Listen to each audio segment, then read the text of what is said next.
সুন্দরবন ঘন জঙ্গল, নদীখাল আর রহস্যে ভরা এক ভয়ঙ্কর বন। দিনের বেলায় যত শান্ত, রাত নামলেই তত ভয়। একদিন এই সুন্দরবনেই জন্ম নিল এক অজানা আতঙ্ক। জঙ্গলে হঠাৎ করে প্রাণীরা নিখোঁজ হতে শুরু করলো। হরিণ, বানর, বন্য শূকর, কেউই রেহাই পেল না। সবাই বুঝতে পারল এটা কোনো সাধারণ প্রাণীর কাজ নয়। কিছুদিন পর দেখা গেল এক অস্বাভাবিক বড় হায়েনা। সাধারণ হাজেনার চেয়ে অনেক বড়, চোখে আগুনের মতো রাগ আর দাঁতগুলো ভয়ঙ্কর ধারালো।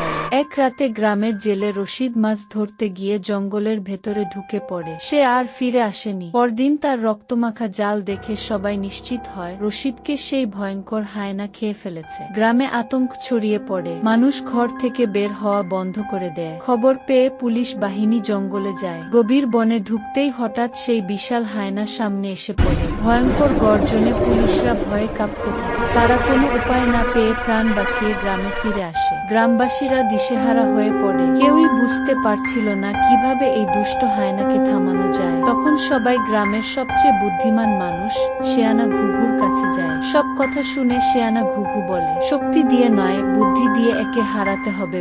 সে জানায় জঙ্গলের ভেতরে একটি পুরনো শুকনো কুয়া আছে। যদি সবাই মিলে হাজেনাকে লোভ দেখিয়ে সেই কুয়াতে ফেলা যায় তাহলে বিপদ শেষ হবে। পরিকল্পনা অনুযায়ী গ্রামবাসীরা মাংস নিয়ে জঙ্গলে যায়। গন্ধ পেয়ে হাজেনা ছুটে আসে। ধীরে ধীরে তাকে কুয়ার কাছে আনা হয়। একসময় হায়েনা কুয়াতে পড়ে যায়। সবাই মিলে কুয়ার মুখ শক্ত করে বন্ধ করে দেয়। ভয়ঙ্কর হাজেনার আতঙ্ক শেষ হয়। গ্রামবাসীরা বেঁচে যায়। সুন্দরবনে আবার শান্তি ফিরে আসে। সবার মনে একটাই কথা গেঁথে যায়, বুদ্ধিই সবচেয়ে বড় শক্তি।